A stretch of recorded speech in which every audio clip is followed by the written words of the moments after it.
I'm so fresh, you can suck my nuts. I'm so fresh, you can suck my nuts. Swag. I'm so fresh, you can suck my nuts. I'm so fresh, you can suck my nuts.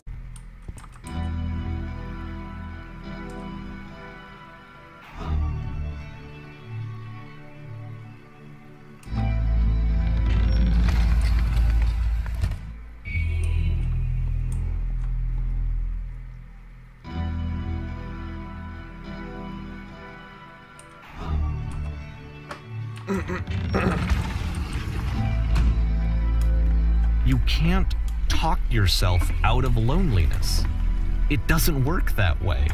You can't be the one writing both the questions and the answers. Then there's no movement. Then there's no circulation. If all of your anxieties are being channeled into your work, then if the work ever fails, you have no backup and you're just going to crash.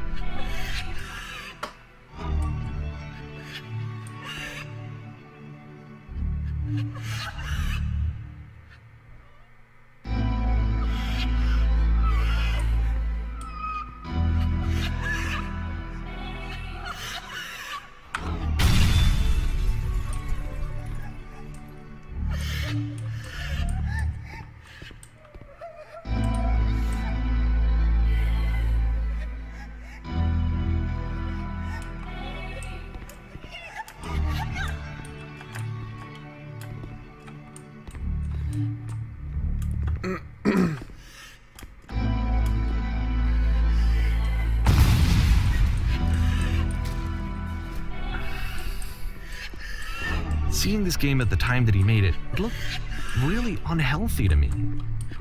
I was watching him do this to himself, and I hated it. I hated seeing him so trapped. It's like, video games are not worth this amount of suffering.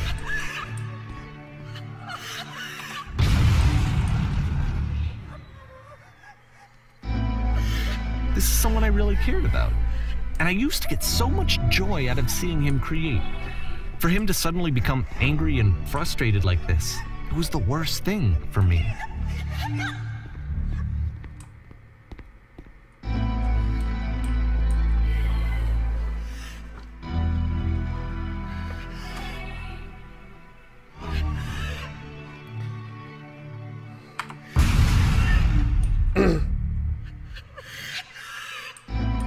I don't know.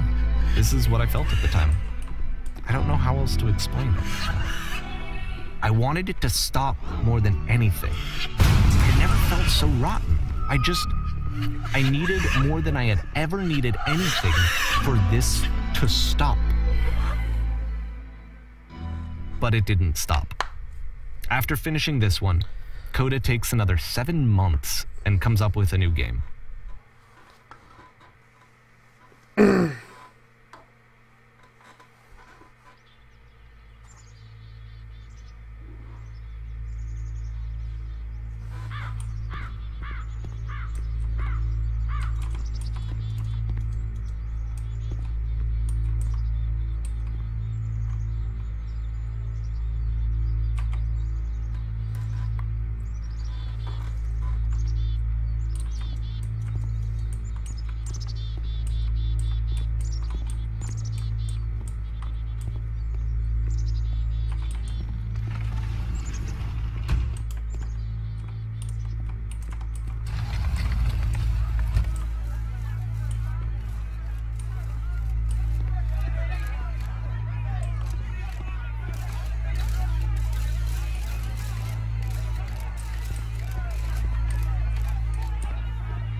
And of course, it's the machine.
So now the work is becoming self-destructive. And I'll tell you, at the time that I first played this game, shortly after he made it, here's what I'm thinking to myself. I'm thinking that code is stuck in his own head, and that it's having a very negative effect on him, and that all he needs to do is just start showing his work to people, to get some actual feedback on his games. It might get him out of isolation. And so, as I'm thinking this, I realize that I could be the one to initiate it. Because it would never occur to Coda to start actively soliciting feedback, so what if I did it for it? If he could see the difference it would make to have more actual conversations with other human beings, would that bring him out of his mental spiral? Would it give him confidence in himself? Would it bring meaning back into his work?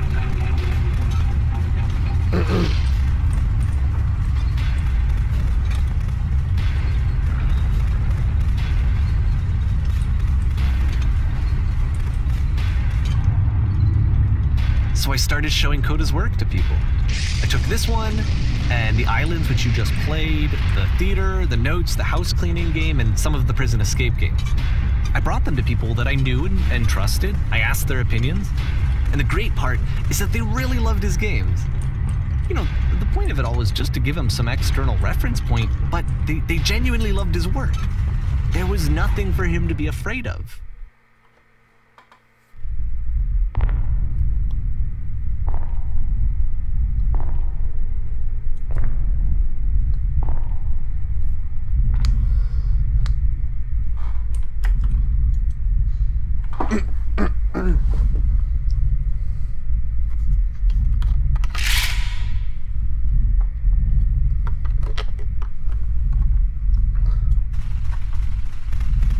Can you see why I felt like this was the right thing to do? Because it's the thing that I always feel like I need, to be told that my work is good, that I am good. When someone really connects with a thing that I've made, when they see themselves purely in my work, there's nothing that feels better. And I got to give that very same feeling to my friend. I did something, I really felt like I'd done something good, like I was a good person. I felt like there was a friend who was in trouble and was unhappy and maybe didn't like themselves, and I could fix it. If I could give him this gift, maybe I could fix the problem. When they told me how much they enjoyed his games, it was the best feeling. It was the absolute best feeling. It made me feel so happy, so beautifully, beautifully happy.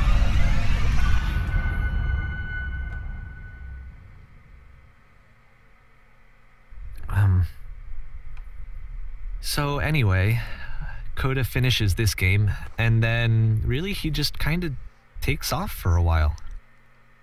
So this is June of 2011, and I didn't hear anything from him for several weeks, I guess. And so out of nowhere, one day I get an email, and it's got a private link to a new game of Coda's. This one is called The Tower, and to my knowledge, it's the last game that Coda ever made. So let's take a look.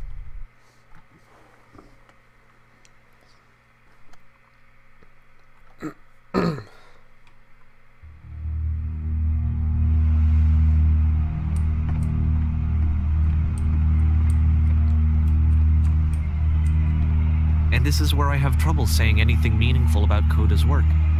Because more than anything else, the tower just feels distant. It feels like it's trying to distance itself from the world. It's a very cold game.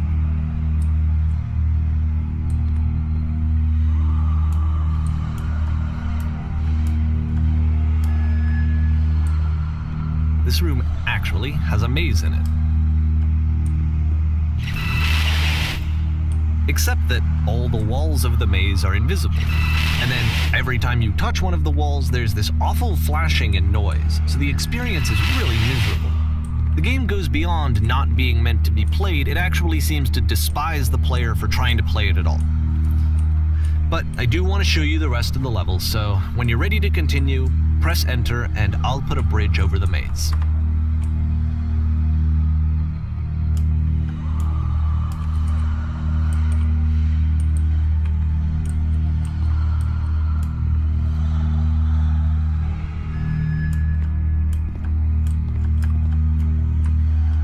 And to be fair, it's not like this is the first game that's needed some modification to be playable. Like the house cleaning game. You know, that one used to actually loop the cleaning chores and you just cleaned a house forever. I had to cut it off so that you could exit the house and the game would actually end. But that game had an idea that it was actually trying to communicate. What's the deeper idea behind the invisible maze? The only way past this challenge is to randomly guess the 6-digit code. Like the invisible maze, it's frustrating to me, because it's the opposite of everything else that Coda has made. It doesn't encourage thought or engagement. It doesn't ask anything of me, except a lot of my time. If I could have reached him during this time, then maybe I could have asked him, but I couldn't. I still don't really understand why this is here. I'll put the code on the ground for you here, though, so that we can move on.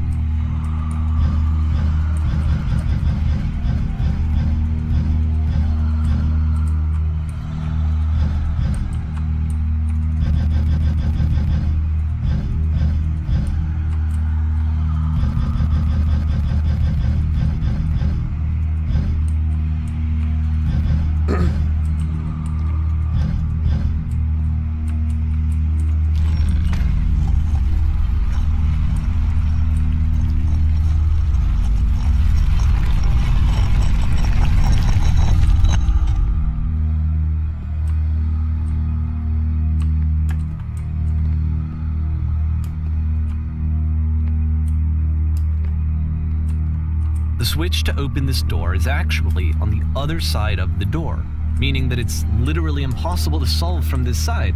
So even if you somehow brute forced your way through the first 2 challenges and you got to this point, there's actually just no way to progress. And it's scary for me, the idea of Coda cutting himself off entirely, just saying, you know, that's it, that's the end of the conversation, not giving me any way to fix the problem.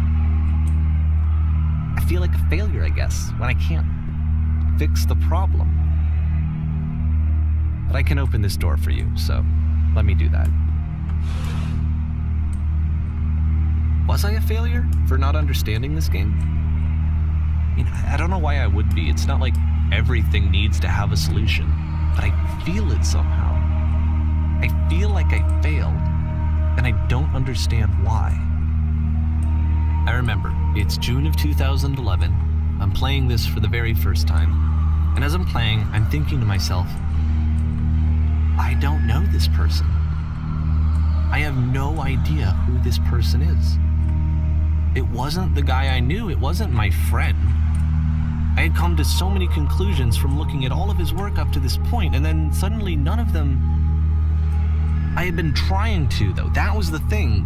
For years I was trying to get to know him, to understand who he actually was and what he stood for. I asked him so many times to please just tell me what his games mean to him. I asked him please to tell me what the 3 dots mean. And he wouldn't.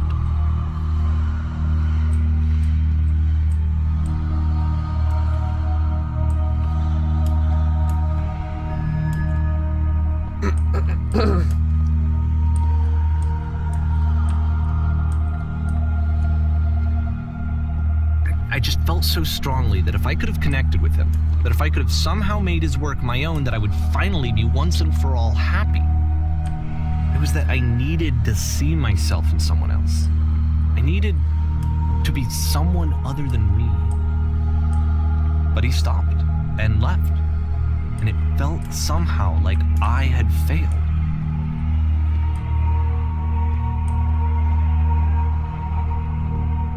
Where did I screw up?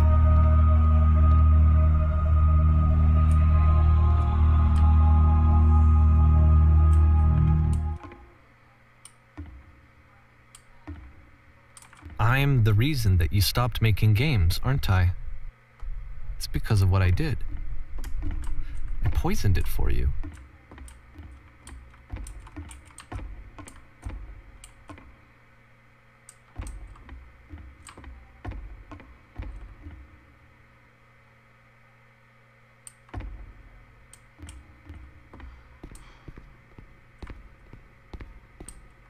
I don't think I ever told you this, but when I took your work and I was showing it to people, it actually felt...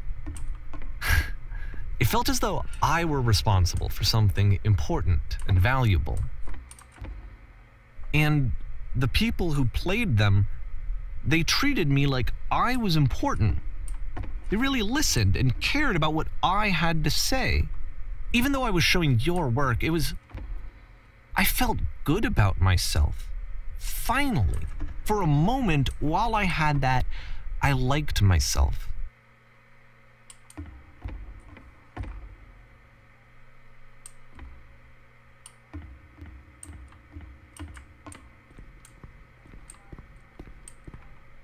And then you stopped, and I didn't have anything left to show people. I just had to be with myself. And as soon as that happened, there was no feeling at all. Nothing. Less than nothing. What does that mean?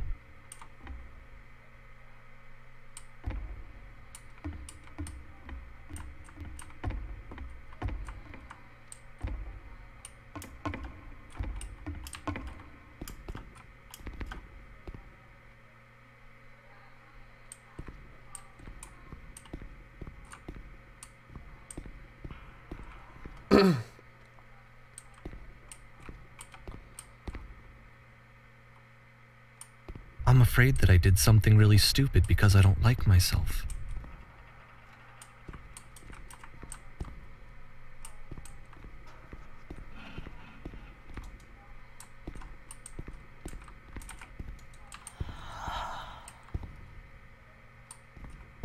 That's why I've been watching you.